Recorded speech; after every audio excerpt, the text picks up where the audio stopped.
行ってくるね。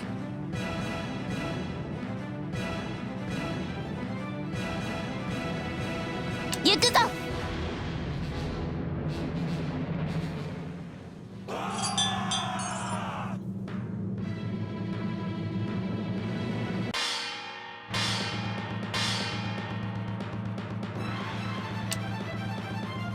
この戦局変えてみせよう。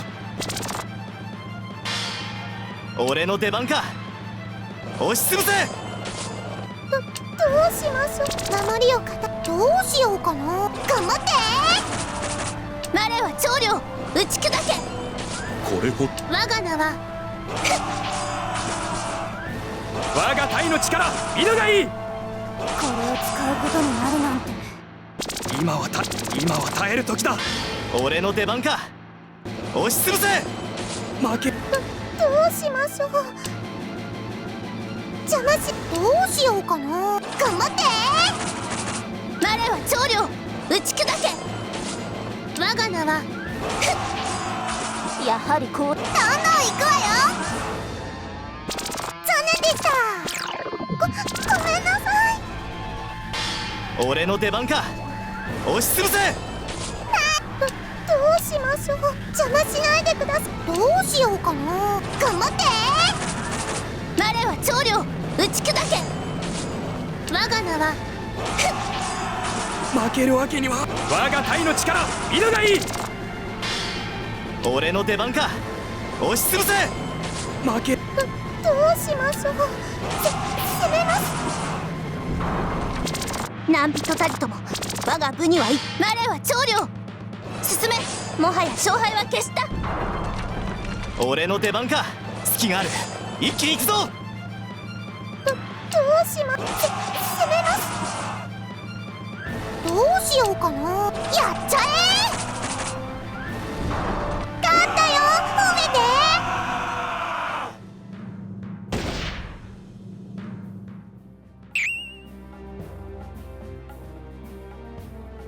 もう銀河お兄ちゃん遅いよ。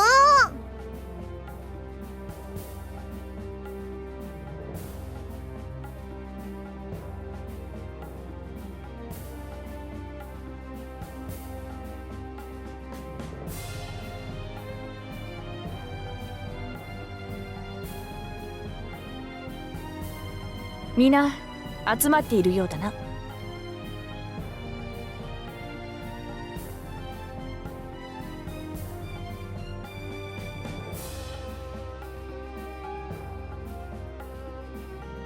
では早速だが、テイクお願いしてもいいか。承知しました。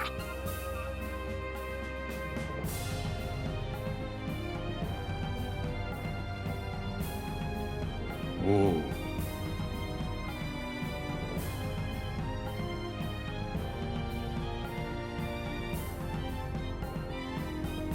ドン、銀河、この程度で感動してもらっては困るぞ。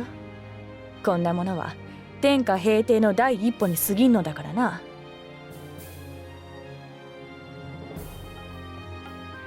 さて、とりあえず最初の目的であった予習の統一はなされたわけですが、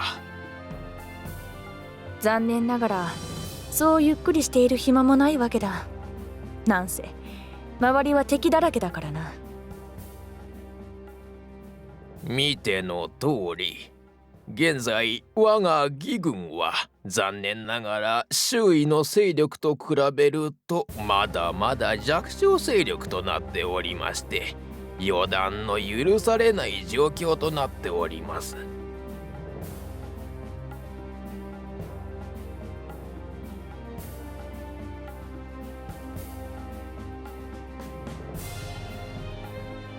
そういうことです。そこで今後出兵を続けていくにあたり、ここにいる面々にもあらかじめ敵の名前や勢力を頭に入れておいてもらいたいと思うわけですが。戦を始めるにはまず敵を知ることからってことだな。そういうことです。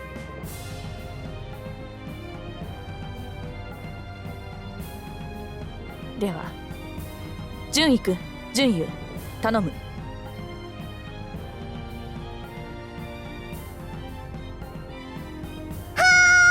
待ってました。承知しました。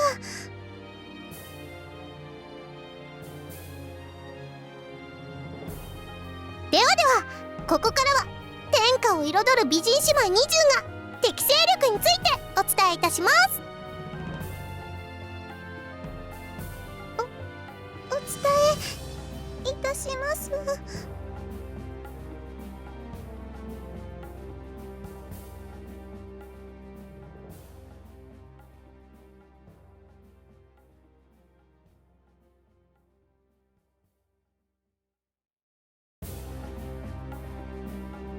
まずは北の紀州の名門炎章本省。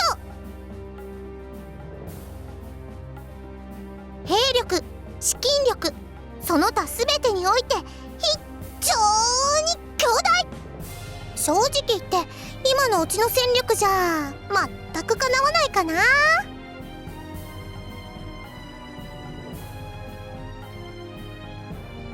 地図上で見る限りでは揚州とそんなに国の大きさは変わらんのだがな。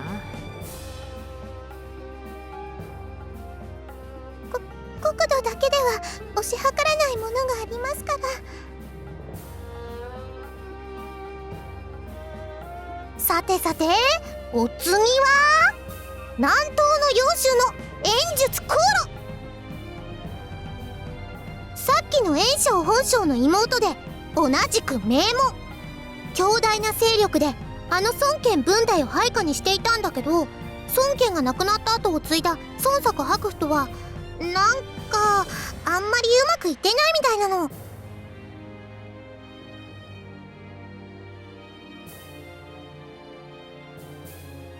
孫作白府、孫権の子か。それはなかなか興味深いな。さらに南西の慶州には劉氷慶章、突起事項は特にありません。ないのか。後で補足で説明しますの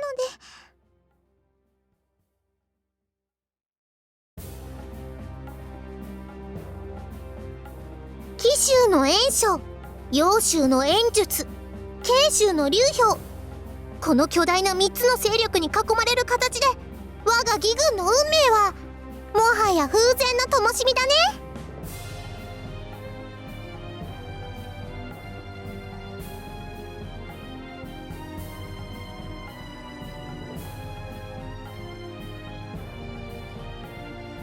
ただそれぞれの勢力がすぐにこちらに攻めてくることはないと思うけどね。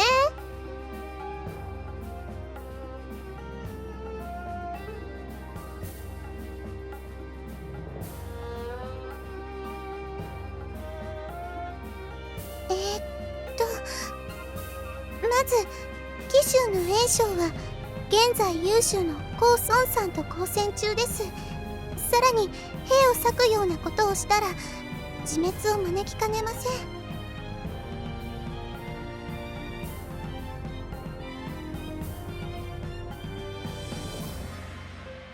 この兵力では炎章だけでもしんどいと話していたのに、高孫さんとまで刃を交えるつもりか。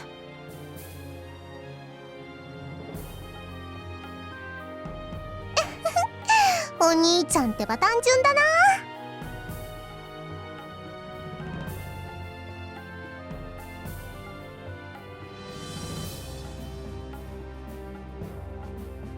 少なくとも兵法の勉強があまり進んでいないのは確かなようだ。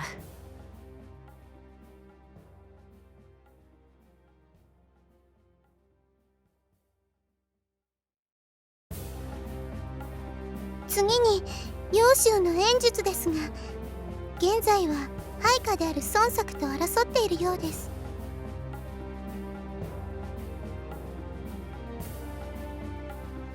内紛か。現在揚州は内紛状態にあります。国土が広いこともあって現在は国内の統治に悪戦苦闘している状況かと。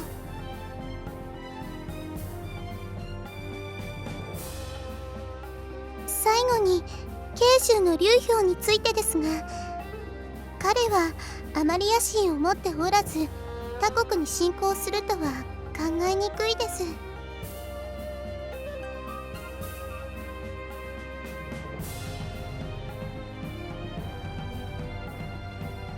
そりゃあいるだろう。私からすれば全くもって理解できんがな。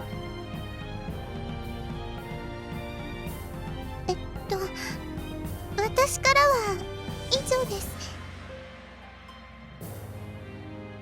ああ、ご苦労だった。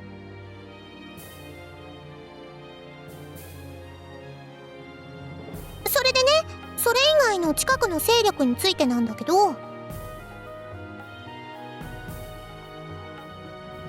ず東の徐州はつい最近まで東県教祖が治めていたんだ。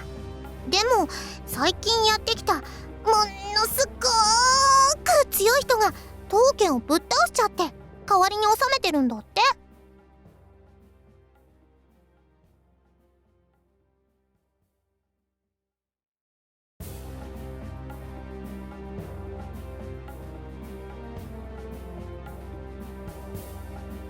ものすごく強い人というのは？それはなんだっけ、両隊？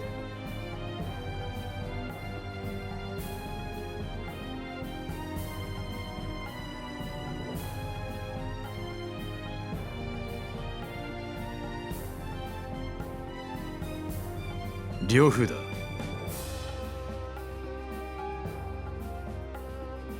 呂布。そういえば長領の出身は呂布と同じ領州だったな。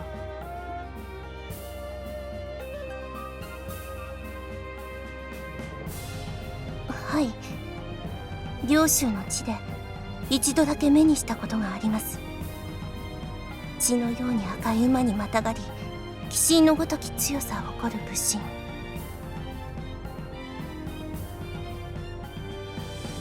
私も目にしたことがある。だが天下無双と謳われる割には圧倒されるものが感じられなかった。確かに強くはあったがな。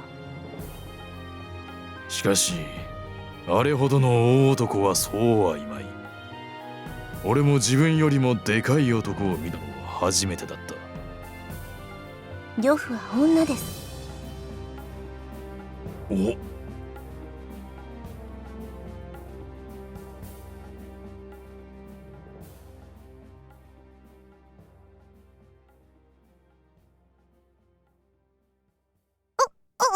ちゃん、声が大きいってば。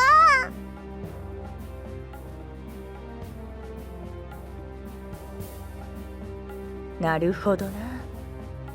女性であの体育と豪遊とはトンの嫁に欲しいな。いらん。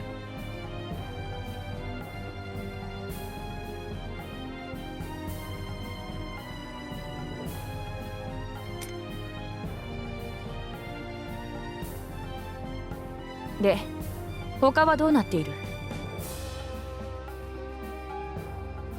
北東の西州には黄金族の残党がはびこっておりまして、その残党が豫州の北の遠州にも流入してきているとのことです。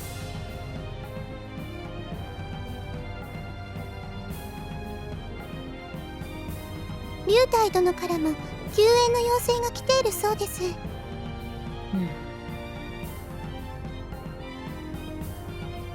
龍体など知ったことではないがな。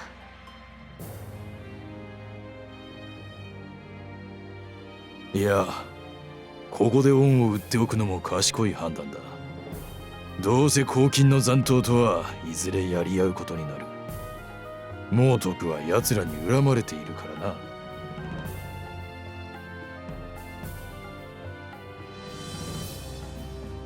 そういうことだ。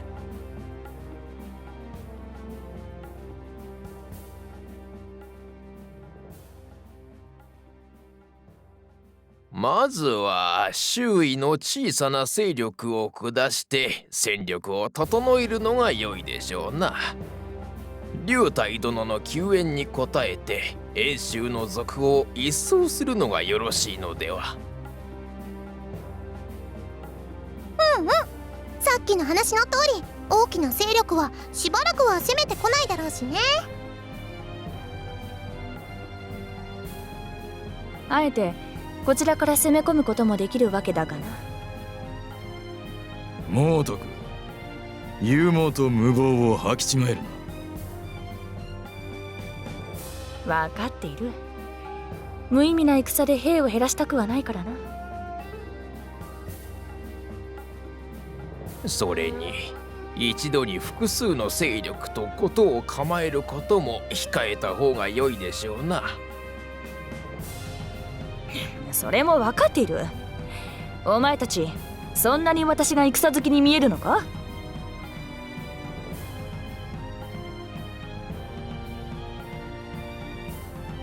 ほう、銀河、何か言いたげな目をしているな。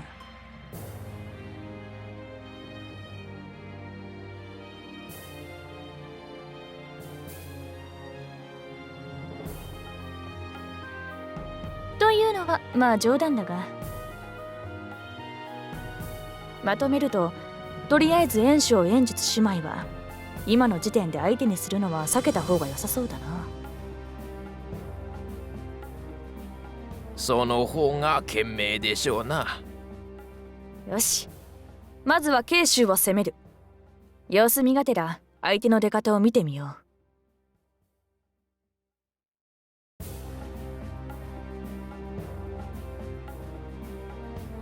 龍太殿の救援はどうなさいますか？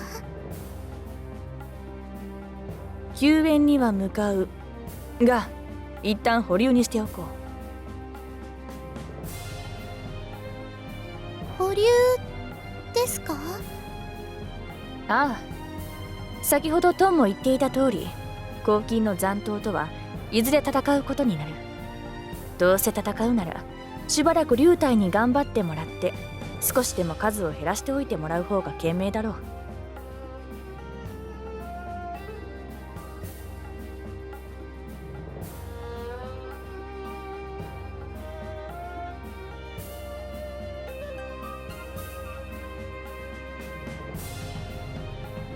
龍太には勅使を送って、可能な限り早く救援に向かうと伝えておいてくれ。わかりました。よし、今日はこれで終わろう。明日以降、出陣にあたっての策を練る。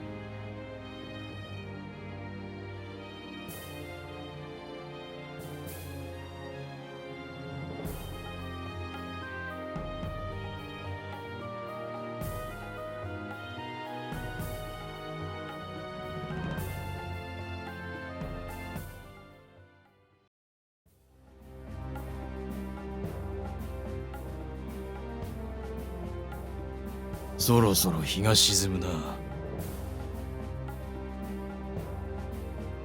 ああ、さっきまでいた崖の上から向こうに小川が見えた。そこまで行ったら野営の準備をしよ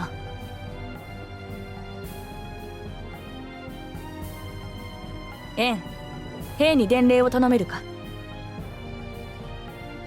承知した。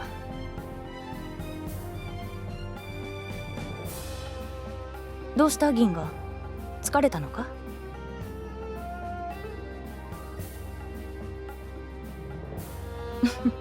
強がるな。私もだ。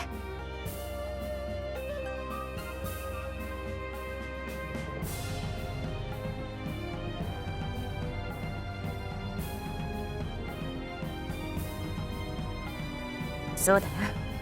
だがここを抜けさえすれば慶州は目と鼻の先だ。もう少しばかりの辛抱だな。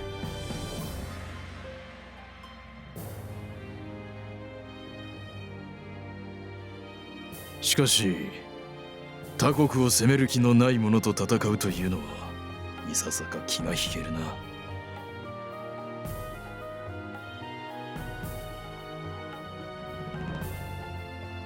乱世に国を構えるのだ。いつまでも傍観者ではいられまいよ。それに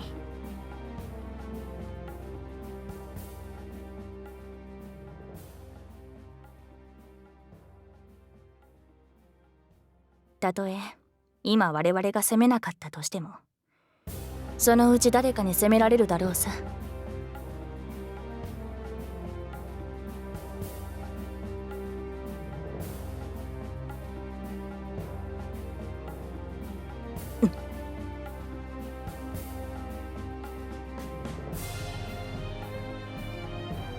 いや、なんでもない。気のせいか。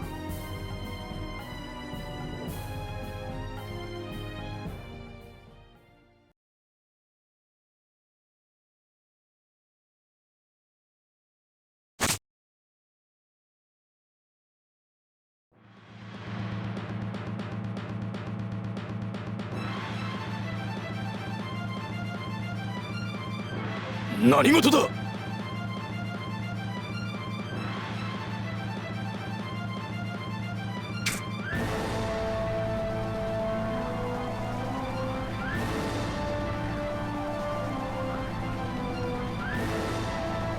落ち着いて武器を構えろ。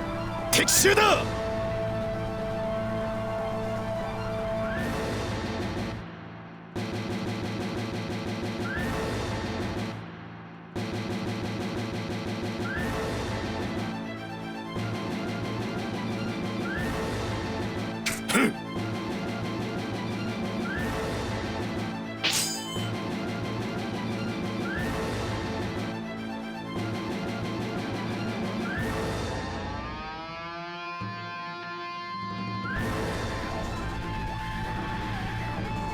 伏せろ銀河、お前も巻き込まれるぞ。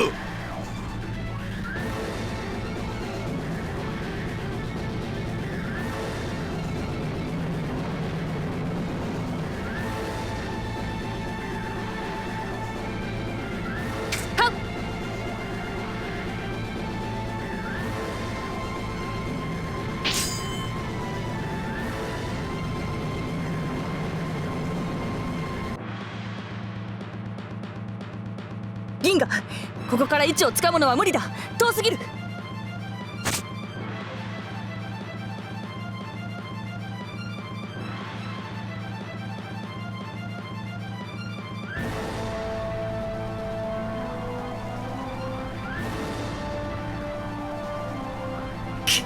仕方あるまい。一旦引くぞ。退却だ。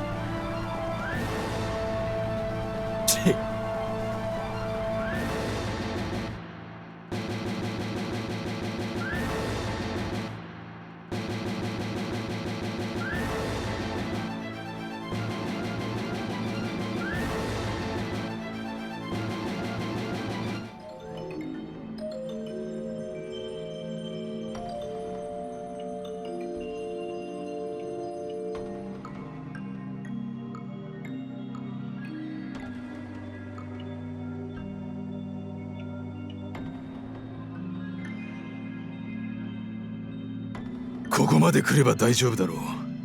猛徳、銀河、怪我はないか。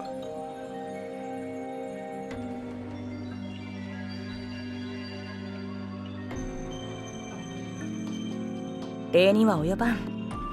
しかし何なのだあれは。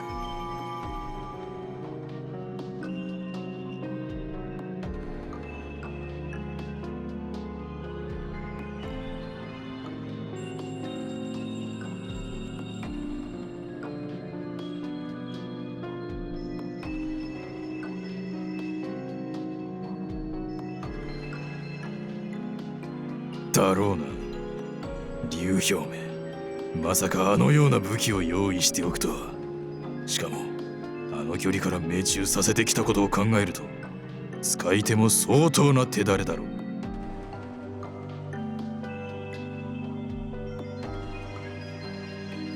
狙えばこの曹操を射抜くこともできたというわけか。ふん、挨拶とはこの曹操相手に余裕のある真似をしてくれるな。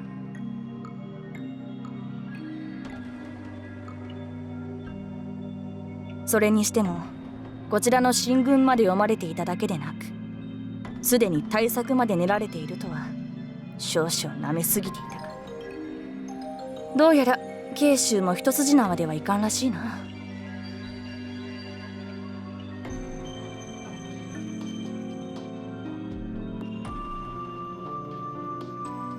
確かに今のままでは全員動く的になるのがオチだ。猛徳、何かいい案はあるのか？そうだな。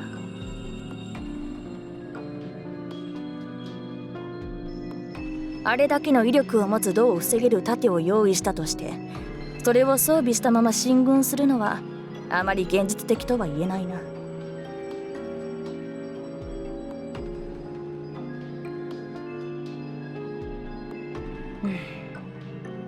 仕方があるまい。慶州への進軍は一旦保留にしよう。